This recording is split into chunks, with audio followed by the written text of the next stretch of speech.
ଯୋଗ୍ୟ ବ୍ୟକ୍ତି ଅଛି ଆମର ଜୀବନରେ ବର୍ତ୍ତମାନର ଯୋଉଟା କି ଆଧୁନିକ ଯୁଗ କହୁଛୁ ଦିନକୁ ଦିନ କାଳ ସରୁ ସରୁ ଅନେକ ବିଷୟ ପରିବର୍ତ୍ତନର ବିଷୟ ଅଛି। କଣ ବିଷୟ ଅଛି? ପରିବର୍ତ୍ତନର ବିଷୟ ଅଛି। ଆମର ଜୀବନ ଏମିତି ପରିବର୍ତ୍ତନ ହେଇଯାଇଛି ଯାହାକି କିଛି ବର୍ଷ ତଳେ ନଥିଲା। ହେଲେ ଏଇ ପରିବର୍ତ୍ତନ ଯୁଗରେ ପ୍ରଭୁ ଆମମାନଙ୍କୁ ଅନେକ ପ୍ରକାରେ ଆମ ଜୀବନର ଯୋଗ୍ୟ ବ୍ୟକ୍ତିକୁ ତାଙ୍କର ଯେଉଁ କୃଷାର୍ପିତ ହେଲା ତାହା ଆମମାନଙ୍କ ଜୀବନରେ ସାଧନ କରିବା ମୋର ପରିତ୍ରାଣ ନିମନ୍ତେ ମୁଁ ସାଧନ କରିବି। ମୋର ପ୍ରିୟ ମାନେ ଅବ୍ରାହମ କେମିତି ଯୋଗ୍ୟ ବ୍ୟକ୍ତି କରିପାରିଲେ? ଆମେ ଶୁଣି ଯାଇଛୁ ନା ଅବ୍ରାହମ କଣ କଲେ? ଅବ୍ରାହମଙ୍କର ଯୋଗ୍ୟ ବ୍ୟକ୍ତି ବିଷୟରେ ଜାଣିଛନ୍ତି? ନିଜର ପୁଅକୁ ବାନ୍ଧିକି ଯୋଉଟା କାଠ ଯାକ ସଜା ହେଇଥିଲା। କେମିତି ଯୋଗ୍ୟ ବ୍ୟକ୍ତି କରାଉଥିଲା? କାଠ ଯାକ ସଜେଇକି ସେଠି କାଟିକି ପୁଡ଼ା ହଉଥିଲା ପଶୁ ଯାକ। କିନ୍ତୁ ଅବ୍ରାହମକୁ କହିଲେ ତୋର ପୁଅକୁ ତୁ ସେଠି ଯୋଗ୍ୟ ବ୍ୟକ୍ତିରେ ବଳି କରିବୁ।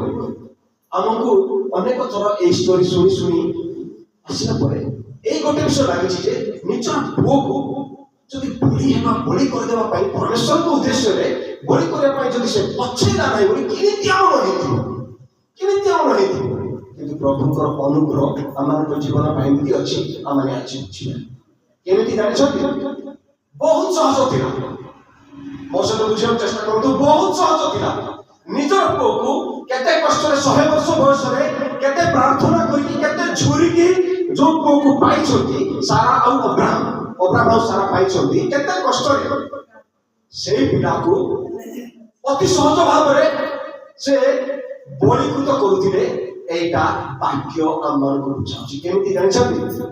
ତାଙ୍କର ସେଇ ସମୟଠାରୁ ଆରମ୍ଭ ହେଲା ଯୋଉ ସମୟରେ ସେ ଯୀଶୁକୁ ମାନେ ମୋର ଅର୍ଥ ସେତେବେଳେ ଯୀଶୁ ବୋଲି ଜାଣିନଥିଲେ, ପିତା ପରମେଶ୍ୱର ବୋଲି ଜାଣିଥିଲେ, ସଦାପ୍ରଭୁ ପରମେଶ୍ୱର ବୋଲି ଜାଣିଥିଲେ। ସଦାପ୍ରଭୁ ପରମେଶ୍ୱରଙ୍କର ଆଜ୍ଞାକୁ ଯେତେବେଳେ ମାନିଲେ ଅବ୍ରାହମ ସେତେବେଳେ ସେ କେମିତି ବାହାରିଲେ? ଚାଲିଲେ କୁଆଡେ ବୋଲି ପଚାରି ନାହାନ୍ତି। ସେ କଦମ ଉଠେଇଲେ। ଆଜ୍ଞାକାରିତା, ବିଶ୍ୱସ୍ତତା, ମାନିଯିବା ସେ ଗୋଟେ ବିଷୟ ତାଙ୍କର ପ୍ରଥମରେ ସେ ବାହାରିଲା ପରେ ଇସାକକୁ ନିଜର ସନ୍ତାନ ରୂପରେ ବଡ କଷ୍ଟରେ ପାଇବା ପର୍ଯ୍ୟନ୍ତ ତାଙ୍କର ଯେଉଁ ସବୁଦିନର ଜୀବନ ପରମେଶ୍ୱରଙ୍କ ସହିତ ସଦାପ୍ରଭୁଙ୍କ ସହିତ ସେଇ ଜୀବନଟି ତାଙ୍କୁ ଏତେ ସହଜ କରିଥିଲା ଯେ ଅତି ସହଜରେ ସେତେବେଳେ ସେଇ ସମୟରେ ନିଜର ପୁଅକୁ ସବୁଠୁ ଅଧିକ ପ୍ରେମ କରୁଥିଲେ ବୋଲି ଯାହାକୁ ତୁ ସବୁଠୁ ଅଧିକ ପ୍ରେମ କରୁଛୁ ତାକୁ ମତେ ବଳି ଦେ ବୋଲି କହିଲେ। ହେଲେ ଗେମ୍ ଖେଳୁଥିଲେ କି ପ୍ରଭୁ ସଦାପ୍ରଭୁ ପରମେଶ୍ୱର? ମୋ ଦୃଷ୍ଟିରେ ତ ଗେମ୍ ଖେଳୁଥିଲେ ଲାଗୁଛି। କେମିତି ଯିବୁ ମୋରିଆ ପର୍ବତକୁ ତୋର ପୁଅକୁ ଏଠି ବଳି ଦେବୁ? ସେ ଏଇ ବିଷୟକୁ ଶୁଣିବାକୁ ଚାହୁଁଥିଲେ ଯେ ଇଏ କଣ କହିବ ସେଟା ତା ଜୀବନ ପାଇଁ ଉଦାହରଣ। ସଦାପ୍ରଭୁ ପରମେଶ୍ୱର ଅବ୍ରାହମଙ୍କ ଉପରେ ଏଇ ବିଷୟ ଦେଖୁଥିଲେ ଯେ ଯାହାବି ଅବ୍ରାହମ ପ୍ରତ୍ୟୁତ୍ତର କରିବ କିମ୍ବା କଣ ମନରେ ବିଚାର କରିବ ମୋର ଯୋଉ ମାଗିଯିବୁ ତୋର ପିଲାକୁ ଏଇଠି ବଳି ଦେବୁ ସେଠି ଯାଇକି ଏମିତି କହିବା ମୁଁ କହିଲା ପରେ ଯେ ଶୁଣିବ ବୁଝିବ ଆଉ କଣ ସେ ବିଚାର କରିବ ତାହା ସେ ନିଜ ପାଇଁ ଉଦାହରଣ। ମୋର ପ୍ରିୟ ମାନେ ଆମେ ପ୍ରଭୁରେ ଯୋଉ ବଞ୍ଚିବା ଆମେ ପ୍ରଭୁରେ ଯୋଉ ବଞ୍ଚୁଛୁ ପ୍ରତ୍ୟେକ ଦିନ ପ୍ରତ୍ୟେକଟି ମୁହୂର୍ତ୍ତ ପ୍ରତ୍ୟେକଟି ଘଡ଼ି ସେତେବେଳେ ଆମେ ଆମମାନଙ୍କର କଥାରେ କାର୍ଯ୍ୟରେ ଚିନ୍ତାରେ ବ୍ୟବହାରରେ ଯେଉଁ ଆମମାନଙ୍କର ଜୀବନ ଚଳଣି ଅଛି ସେଥିରେ ଆମେ ପ୍ରଭୁଙ୍କ ପ୍ରତି ଯାହା ବଞ୍ଚୁଛୁ ପ୍ରଭୁଙ୍କ ପ୍ରତି ଯାହା ମାନଙ୍କର ବିଚାର ରହୁଛି ତାହା କେବଳ ଆମମାନଙ୍କର ଜୀବନର ସହଜ ଉପାୟ ହବ, ଆମମାନଙ୍କର ଜୀବନର ପରିତ୍ରାଣର ସାଧନ। ମୋର ପ୍ରିୟ ମାନେ ଯୀଶୁ ଆମମାନଙ୍କର ଯୋଗ୍ୟ ବ୍ୟକ୍ତି ହେବେ। ଆମେ ଅବ୍ରାହମଙ୍କ ବିଷୟରେ ଆଦି ପୁସ୍ତକ 22:11-14 ଦେଖିପାରିବା। ଆମେ ପଢିବାନି କିନ୍ତୁ ମୁଁ କହିଦଉଛି। ତାପରେ ଏଲିୟଙ୍କ ବିଷୟରେ ଏଲିୟ କଣ କଲେ? ଏଲିୟଙ୍କର ଯୋଗ୍ୟ ବ୍ୟକ୍ତି କେମିତି ହେଲା? ଅବ୍ରାହମକୁ ତାଙ୍କ ପୁଅକୁ ମଙ୍ଗା ହେଲା ଆଉ ଏଲିୟକୁ କଣ କୁହାହେଲା? କିଛି କୁହାହେଲା। କିନ୍ତୁ ଏଲିୟ ନିଜର ବୁଦ୍ଧିରେ ପ୍ରଭୁଙ୍କ ସହିତ ଯେଉଁ ତାଙ୍କର ଗମନାଗମନ ଥିଲା ସେଥିରେ ସେ ଗୋଟେ ଏମିତି ଚ୍ୟାଲେଞ୍ଜ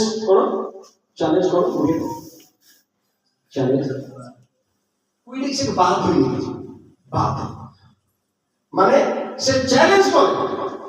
କଣ ବୋଲି ଚ୍ୟାଲେଞ୍ଜ କଲେ? ତମର ପ୍ରଭୁ କଣ କରିବେ ଦେଖିବା, ମୋର ପ୍ରଭୁ କଣ କରିବେ। ସେଇଟା ପୁଣି ଡିଫରେଣ୍ଟ ହେଲା। କ'ଣ ହେଲା? ଯାହା ମନୁଷ୍ୟ ଦୃଷ୍ଟିରେ ଅଛି, ବୁଝିବା କ୍ଷମତାରେ ଅଛି, ତାର ବିପରୀତ କରିଦେଲେ। କ'ଣ? ଏମାନେ କାଠ ଶୁଖିଲା କାଠ ଭଲ ଥାଉ, ଯେମିତିକି ଜଳିବ, ଆମର ମାନେ ଏଇ ବେଦୀ ଜଳିବ, ଆଉ ଆମର ପ୍ରଭୁ ମାନେ ଅଗ୍ନି ଆଣିବେ, ଏସବୁ ସେ ଦେବତା ମାନଙ୍କର ଥିଲା। ଆଉ ପରମେଶ୍ୱରଙ୍କ ଲୋକଙ୍କର କ'ଣ ଥିଲା? ତାର ବିପରୀତ। ମଣିଷ ବୁଝିବା ଆଉ କ୍ଷମତା ବାହାରେ। ପାଣି ପକା ସେ ଶିଖି ସବୁ କାଠ ଉଦା ହେଇଯାଉ, ଏପରିକି ମାଟି ଉଦା ହେଇଯାଉ। ତାପରେ ପରମେଶ୍ୱରଙ୍କର ଆଶ୍ଚର୍ଯ୍ୟ ବିଷୟକୁ ଦେଖ। ତାପରେ ଆଉ ଦେଖିବା ସଦ୍ରକ ଅଭିଦ୍ରକଙ୍କର ବେଦୀ କି ପ୍ରକାର। ସେମାନେ ନିଜକୁ ଅଗ୍ନିରେ ପକେଇବା ନିମନ୍ତେ ସମର୍ପଣ କଲେ।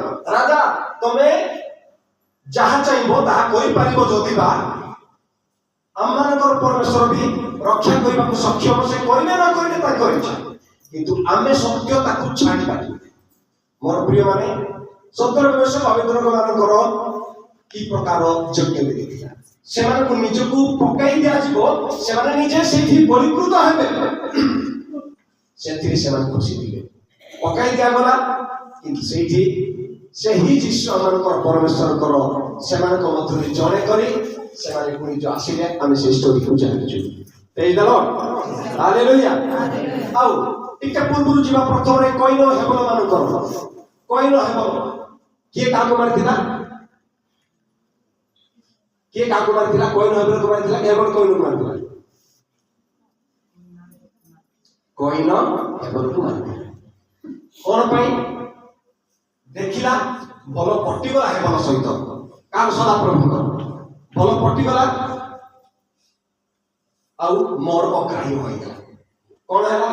କ'ଣ କହିବେ? ଜଲସି ମାନେ ଜଲନ ମାନେ ଈର୍ଷା କଲା ସେ। ତାକୁ ମାରିବାକୁ ଚେଷ୍ଟା କଲା ସେ, ଆଉ ମାରିଦେଲା।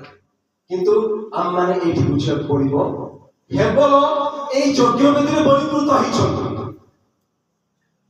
ଯିଏ ପ୍ରଭୁଙ୍କୁ ଭୟ କରୁନାହିଁ, ସେ ଲୋକ ଦ୍ୱାରା ବଳୀକୃତ ହେଇଛି। ପ୍ରଭୁଙ୍କୁ ସେ ଭୟ କରୁନାହିଁ ବୋଲି ତାକୁ ମାରିଦେବା ପାଇଁ ସେ ପଛେଇ ନାହାନ୍ତି। ମୋର ପ୍ରିୟ ମାନେ, ପୁଣି ପାଉଲଙ୍କର ଅନେକ ପ୍ରକାର ଆମେ ଦେଖୁଛୁ, କେତେ ପ୍ରକାର ବଳିଦାନ ଅଛି। ଆଉ ଶିଷ୍ୟମାନଙ୍କର ଆମେ ଦେଖୁଛୁ, ଶିଷ୍ୟମାନଙ୍କର ଯୋଉ ଜାଣିଛୁ ଆମେ, ଅନେକ ପ୍ରକାର ସେମାନଙ୍କର ବଳିଦାନ ଅଛି। ଜଣେ କହିଲା, ଯୀଶୁଙ୍କ ପରି ମରିବାର ମୋର ଯୋଗ୍ୟତା ନାହିଁ, ମତେ ଉଲ୍ଟା ଠକେଇ ଦିଅ। ଆଉ କାହାକୁ ମୁଣ୍ଡ କଟା ହେଲା, ଆଉ କାହାକୁ ବର୍ଷାରେ ମରା ହେଲା, କାହାକୁ ଧନୁଷରେ ମରା ହେଲା, କାହାକୁ କେମିତି ମରା କଲା। ଆଉ ସେଥିରେ ସେମାନଙ୍କର କୌଣସି ଦୁଃଖ ନଥିଲା। ମୋର ପ୍ରିୟ ମାନେ, ଯେତେବେଳେ ଆମକୁ ଦୁଃଖ ପଡୁଛି, ସମସ୍ୟା ହଉଛି, ଜଞ୍ଜାଳ ହଉଛି, ଯେକୌଣସି ଅଭାବ ଅନାଟନରେ ପଡି ଯାଉଛୁ, ଆମମାନଙ୍କୁ ଦୁଃଖ ଘଟି ଯାଉଛି, ଆମର ମନରେ ଦୁଃଖ ଖେଳି ଯାଉଛି। କ'ଣ ପାଇଁ? କାରଣ ଆମେ ନିଜକୁ ଯୋଗ୍ୟ ବେଦୀ ବୋଲି ବୁଝି ପାରିନାହିଁ। ମୋର ପ୍ରିୟ ମାନେ, ଯୀଶୁ ମୋ ପାଇଁ ଜନ୍ମ ହେଲେ, ଖାଲି ଜନ୍ମକୁ ଜାଣିଛୁ ଆମେ, ପରିତ୍ରାଣକୁ ଜାଣିଛୁ ଆମେ, କିନ୍ତୁ ସେ ଯୋଗ୍ୟ ବେଦୀ ମତେ କେବଳ ସେ ଜନ୍ମ ହେଇଥିଲେ, ଆଉ ସେ ମୋ ପାଇଁ ଉଦାହରଣ ହେଇଛନ୍ତି। ମୁଁ ବର୍ତ୍ତମାନ ମୋ ଜୀବନ ପାଇଁ ଯୋଗ୍ୟ ବେଦୀ ହେବି। ମୋ ଜୀବନ ମୋର ପରମେଶ୍ୱରଙ୍କ ସମ୍ମୁଖରେ, ମୋର ପରମେଶ୍ୱରଙ୍କ ସହିତ ଯୋଡ଼ିବା ନିମନ୍ତେ ମୋର ଜୀବନ ଯୋଗ୍ୟ ବେଦୀ କେମିତି ହେଇପାରିବ। ମୋ ପୁଣି ଆମ ପାଇଁ ପ୍ରଭୁ ଏଇ ମଡର୍ଣ୍ଣ ଯୁଗରେ ଏମିତିଆ ସୁଯୋଗ ଦେଇଛନ୍ତି। କ'ଣ ବି ପିନ୍ଧିବି ଚଳିବ, କ'ଣ ବି ଖାଇବି ଚଳିବ, କୋଉଠି ବି ରହିବି ଚଳିବ, କେମିତି ବି ରହିବି ଚଳିବ, ଏମିତିଆ ପ୍ରଭୁ ଆମକୁ ସୁଯୋଗ ଦେଇଛନ୍ତି। କିନ୍ତୁ ଗୋଟିଏ ବିଷୟ ଆମକୁ ମନେ ପକେଇବାର ଅଛି, ଯେ ମୋର ଯୀଶୁ ଜନ୍ମ ହେଲେ ଏଇ ପୃଥିବୀରେ ମୋ ନିମନ୍ତେ, ମୋର ପରିତ୍ରାଣ ସାଧନ ନିମନ୍ତେ, ଆଉ ସେ ନିଜେ ଯୋଗ୍ୟ ବେଦୀ ଥିଲେ। ଉଦାହରଣ ଦେଇକି ଯାଇଛନ୍ତି, ମୁଁ ଏବେ ଯୋଗ୍ୟ ବେଦୀ ହେବି ଏଇ ଜୀବନ ପାଇଁ। କେମିତି? ତ୍ୟାଗର ବି ଆବଶ୍ୟକ ନାହିଁ, ଖର୍ଚ୍ଚର ବି ଆବଶ୍ୟକ ନାହିଁ। ଗୋଟେ ବିଷୟ ପ୍ରଭୁଠାରେ ଭରସା ରଖି ଏତିକି ବିଷୟ ଜାଣିବାର ଅଛି। ଆମେ ପ୍ରାର୍ଥନା କଲୁ ଯେପରି ଝିଅ ପାଇଁ, ଆଉ ଝିଅକୁ ବିଶ୍ୱାସ ପାଇଁ କୁହାହେଲା, ଏମିତି ପ୍ରଭୁ ମୋର ବିଶ୍ୱାସ ଦୁର୍ବଳ ହେଇପାରେ, କିନ୍ତୁ ତୁମରି ଅନୁଗ୍ରହ ଦେଇ ମୋ ବିଶ୍ୱାସକୁ ଦୃଢ଼ୀଭୂତ କର। ମୋର ବିଶ୍ୱାସକୁ ଦୃଢ଼ୀଭୂତ କର, ଆଉ ମୋ ଦୁର୍ବଳତାର ପ୍ରତିକାର କର। ବାକ୍ୟ କରେ, ମୋ ଦୁର୍ବଳତାର ପ୍ରତିକାର କର। ମୁଁ ଦୁର୍ବଳ ହେଇପାରେ, ମନୁଷ୍ୟ ଆଦମ ସ୍ୱଭାବ ବିଶିଷ୍ଟ, କିନ୍ତୁ ମୋ ଦୁର୍ବଳତାର ପ୍ରତିକାର କରି ଏଇ ଜୀବନକୁ ସହଜ ଉପାୟରେ ତମର ଗୌରବ ଉଦ୍ଦେଶ୍ୟରେ ବଞ୍ଚିବା ପାଇଁ ମୋର ପ୍ରିୟ ମାନେ ଦୁଃଖ ସମସ୍ୟା ଆମମାନଙ୍କୁ ଭାଙ୍ଗିବା ନିମନ୍ତେ ଚେଷ୍ଟା କରେ। ତାର କାମ ହିଁ ଭାଙ୍ଗିବାଟା। ଯେମିତି ପ୍ରଭୁଙ୍କର ଦାସ ଜଣକ କହିଲେ ଜଣେ ବଦମାସ ତାଙ୍କ ସହିତ ମାନେ ତାଙ୍କୁ ବେଜେତ କରିବା ପାଇଁ ତାଙ୍କୁ ଆଘାତ କରିବା ପାଇଁ ଚେଷ୍ଟା କରୁଥିଲେ। ତୁ କଣ କଣ କରିବାକୁ ଚାହୁଁଛୁ ତୁ କରିପାରିବୁ, ତତେ ସୁଯୋଗରେ କରିପାରିବୁ, କିନ୍ତୁ ମୁଁ ମୋର ପରମେଶ୍ୱରଙ୍କର ଲୋକ ହିସାବରେ ମୁଁ ଯେମିତି ସିଧା ରହିବାର ଅଛି ରହିବି, ଏତିକି ହିଁ ମୋର ସମାଧାନ ବୋଲି କହିଲେ। ଅତି ସହଜ ବିଷୟ, ଅତି ସହଜ ବିଷୟ ସିଧା ରହିବା ବିଶ୍ୱାସରେ। ଏଇ ଝିଅ କହିବ ମୋର ପ୍ରଭୁ ତୁମରି ଲୋକମାନେ ମୋ ନିମନ୍ତେ ପ୍ରାର୍ଥନା କଲେ, ତୁମରି ଲୋକମାନେ ମୋର ନିଜର ଲୋକମାନେ ମୋର ବଡ଼ମାନେ ମୋ ପାଇଁ ପ୍ରାର୍ଥନା କଲେ, ଆଉ ମୋ ପାଇଁ ସୁସ୍ଥତାର ଘୋଷଣା ହେଇଛି, ଆଉ ସେଇ ଘୋଷଣା ମୋ ଜୀବନ ପାଇଁ ସାଧନ ହେବାକୁ ଯାଉଅଛି। ମୁଁ ଏଇ କ୍ଷଣରେ ବା କିଛି ସମୟ ପରେ ବା ଏଇ କିଛି ଦିନରେ ମୁଁ ଦେଖିବାକୁ ଯାଉଛି ମୋର ସୁସ୍ଥତା। ସେମିତିକା ବିଶ୍ୱାସ ଆମମାନଙ୍କ ଜୀବନରେ এই পরিত্রাণ সাধনর যেତେବେଳେ ଆମେ ମନେ ପକାଉ ସେତେବେଳେ এই ଜୀବନ ଆମର ଜୀବନ ପାଇଁ ଯୋଗ୍ୟ ବୋଲି ସାଜିଯାଏ। ମୋର ପ୍ରିୟମାନେ ଆଉ ଏତିକି ମୁଁ କହିବାକୁ ଚାହେଁ, ଅଧିକ ସମୟ ନ ନେଇ ଆମମାନଙ୍କ ଜୀବନରେ ଯୀଶୁଙ୍କର ଯେଉଁ ପରିଚୟ ଅଛି ସେ ଜନ୍ମ ହେଲା ଆନନ୍ଦର ବିଷୟ ବୋଲି ଜାଣିଛୁ। ଆମେ ଗୁଡ୍ ଫ୍ରାଇଡେ ଆମେ ମନେ ପକାଉନୁ, କୃଷାର୍ପିତ ଆମେ ମନେ ପକାଉନୁ, କିନ୍ତୁ କେବଳ କୃଷାର୍ପିତ ପାଇଁ ସେ ଜନ୍ମ ହେଇଥିଲେ, କେବଳ କୃଷାର୍ପିତ ପାଇଁ। ଆଉ ପୁରା ଜୀବନ କାହାଣୀ କେବଳ ଆମର ପରିତ୍ରାଣ ସାଧନ ନିମନ୍ତେ। ତାପରେ ସେ କୃଷାର୍ପିତ ହେଇକି ଆମମାନଙ୍କର କାର୍ଯ୍ୟ ଆମମାନଙ୍କ ନିମନ୍ତେ ଯେଉଁ ପରିତ୍ରାଣର ସାଧନ ସବୁ ସରେଇ ଦେଇ ଗଲେ, କିନ୍ତୁ ବର୍ତ୍ତମାନ ଆମମାନଙ୍କ ଉପରେ କଣ୍ଡିସନ ଅଛି, ସର୍ତ୍ତ ଅଛି। ଜାଣିଛନ୍ତି ଗୋଟେ ବିଷୟ ଆମେ ଶ୍ରେଷ୍ଠ କରି ଦେଖିବା, ଯୋହନ 3:36 ବାକ୍ୟ ଆମମାନଙ୍କର ଜୀବନ ପରମେଶ୍ୱରୀୟ ଜୀବନ ହେବା ପାଇଁ, ପରମେଶ୍ୱରଙ୍କର ଲୋକ ହିଁ ବଞ୍ଚିବା ପାଇଁ ବା ସ୍ୱର୍ଗବାସୀ ହେବା ପାଇଁ, ସ୍ୱର୍ଗକୁ ପହଞ୍ଚିବା ପାଇଁ କି ପ୍ରକାର ସର୍ତ୍ତ ଅଛି ଯିବାକୁ ପଡ଼ିବ। ଯେ ପୁତ୍ରଙ୍କଠାରେ ବିଶ୍ୱାସ କରେ ସେ ଅନନ୍ତ ଜୀବନ ପ୍ରାପ୍ତ ହୋଇଅଛି, ସେ ଅନନ୍ତ ଜୀବନ ପ୍ରାପ୍ତ ହୋଇଅଛି। ମାତ୍ର ଯେ ପୁତ୍ରଙ୍କୁ ଅମାନ୍ୟ କରେ ସେ ଜୀବନ ଦେଖିବ ନାହିଁ, ସେ ଜୀବନ ଦେଖିବ ନାହିଁ, କିନ୍ତୁ ସେ ଈଶ୍ୱରଙ୍କ କ୍ରୋଧର ପାତ୍ର ହୋଇ ରହିଥାଏ। ଯେ ପୁତ୍ରଙ୍କଠାରେ ବିଶ୍ୱାସ କରେ ସେ ଅନନ୍ତ ଜୀବନ ପ୍ରାପ୍ତ ହୋଇଅଛି। ଆମମାନେ ଯୀଶୁକୁ ଜାଣିଅଛୁ, ଆମମାନଙ୍କଠାରେ ପରିତ୍ରାଣ ସାଧନ ସରିଯାଇଛି, ମାତ୍ର ଯେ ପୁତ୍ରକୁ ଅମାନ୍ୟ କରେ ସେ ଜୀବନ ଦେଖିବ ନାହିଁ। ମାତ୍ର ଯେ ପୁତ୍ରକୁ ଅମାନ୍ୟ କରିବ, କିଏ ସେ ଅମାନ୍ୟ କରିବ? ଯେଉଁମାନେ ଯୀଶୁକୁ ଯୀଶୁ ବୋଲି କହନ୍ତି ନାହିଁ, ପରିତ୍ରାଣ କର୍ତ୍ତା ବୋଲି କହନ୍ତି ନାହିଁ, ମୋର ଜୀବନର ହତ୍ୟା କର୍ତ୍ତା ବୋଲି କହନ୍ତି ନାହିଁ, ସେମାନଙ୍କ ବିଷୟରେ କୁହାଯାଇଛି କି ନାହିଁ। ଯେଉଁମାନେ ନିଜକୁ ଯୀଶୁଙ୍କର ଲୋକ ବୋଲି ଖ୍ରୀଷ୍ଟିଆନ ନିଜକୁ ଜାଣିଛନ୍ତି ସେମାନଙ୍କ ପାଇଁ କୁହାଯାଇଛି କଣ? ସେ ଯେ ପୁତ୍ରଙ୍କଠାରେ ବିଶ୍ୱାସ କରେ ସେ ଅନନ୍ତ ଜୀବନ ପ୍ରାପ୍ତ ହୋଇଅଛି, ମାତ୍ର ଯେ ପୁତ୍ରଙ୍କୁ ଅମାନ୍ୟ କରେ ସେ ଜୀବନ ଦେଖିବନି, କିନ୍ତୁ ସେ ଈଶ୍ୱରଙ୍କ କ୍ରୋଧର ପାତ୍ର ହୋଇଥାଏ। ମୋର ପ୍ରିୟମାନେ, ଆମମାନଙ୍କ ମଧ୍ୟରେ ଆମମାନେ କେହି ବି ଏପରି ଚାହିଁବାନି ଯେ ମୁଁ ଈଶ୍ୱରଙ୍କ କ୍ରୋଧର ପାତ୍ର ହେବି, କଣ ନରକଗାମୀ ହେବି, କିଏ ଚାହିଁବା ନୁହଁ। କିନ୍ତୁ ପରମେଶ୍ୱରଙ୍କର ସନ୍ତୁଷ୍ଟତାର ପାତ୍ର ହିଁ ଯାହାମାନେ ବାକ୍ୟରୁ ପଢିଲୁ, ପରମେଶ୍ୱରଙ୍କ ସନ୍ତୁଷ୍ଟତାର ପାତ୍ର ହେବା ନିମନ୍ତେ ଆମମାନଙ୍କ ଜୀବନରେ ସୁଯୋଗ ଅଛି। କେମିତି? ଏଇ ଜୀବନକୁ ଯୋଗ୍ୟ ବିଧି ସଜେଇ ଜଳେଇବାର ଆବଶ୍ୟକ ନାହିଁ, କଷ୍ଟ ଦେବାର ଆବଶ୍ୟକ ନାହିଁ, କିନ୍ତୁ ଏତିକି ଯେ ମୋ ଯୀଶୁ ଯାହା ଦେଖି ଯାଇଅଛନ୍ତି ମୁଁ ସେଟା ସବୁଦିନ ବଞ୍ଚିବି। ପ୍ରତ୍ୟେକ ସମୟରେ ମୋ ଯୀଶୁଙ୍କର ପରିତ୍ରାଣର ସାଧନ ମୋ ଜୀବନ ନିମନ୍ତେ ଥିଲା, ତାହା ବର୍ତ୍ତମାନ ମୋ ଦାୟିତ୍ୱରେ ଅଛି। ମୋର ପରିତ୍ରାଣର ସାଧନ, ମୋ ପରିତ୍ରାଣର ବିଷୟ ମୋ ହାତରେ ଦିଆଯାଇଛି, ମୋ ଦାୟିତ୍ୱରେ ଦିଆଯାଇଛି। ତାପରେ ମୁଁ ଏ ପରିତ୍ରାଣକୁ କଣ କରୁଛି? ଆମମାନଙ୍କ ହସ୍ତରେ ଦିଆଯାଇଛି। ମୋର ପ୍ରିୟମାନେ, ଗୋଟେ ବିଷୟ ଆମେ ମନେ ପକାଉ ଯେ ମୋର ଯୀଶୁ ମୋ ପାଇଁ ଆଜି ଜନ୍ମ ହେଲେ, ଆଜିର ଦିନ ଯେଉଁ ନିର୍ଦ୍ଧାରିତ କରାଯାଇଛି ମୋ ପାଇଁ ଏଇ ଜଗତରେ ଜନ୍ମ ହେଲେ, ଯଜ୍ଞବେଦୀ ହେଲେ, ଅନେକ ଲୋକମାନେ ସେହିପରି ଆମମାନଙ୍କୁ ଉଦାହରଣ ଦେଇ ଆସିଛନ୍ତି। ଆମେ ଗୋଟେ ବିଷୟକୁ ଦେଖୁଛୁ, ଯୀଶୁ ଜନ୍ମ ହେଲେ ସେଇଟା ଆମେ ଜାଣିଅଛୁ, ଯୀଶୁ କୃଷାର୍ପିତ ହେଲେ ଏଇଟା ବିଷୟ ଜାଣିଅଛୁ। କଣ ପାଇଁ ଆମେ ଜାଣିଅଛୁ?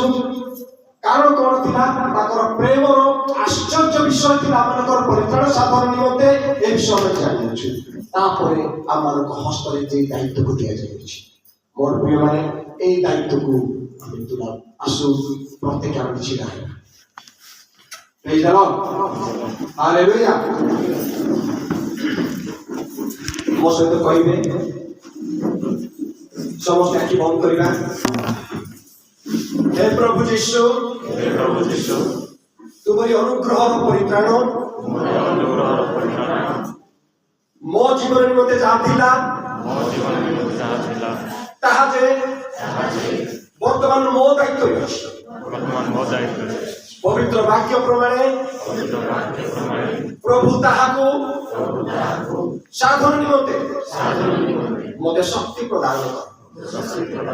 तुम्हें मोर चालक पालक तुम्हारी गौरव उद्देश्य जीवन को नियोजित तुम्हारी परित्राण निमंते धन्यवाद दे यीशु नाम रे मागुछु। आमीन।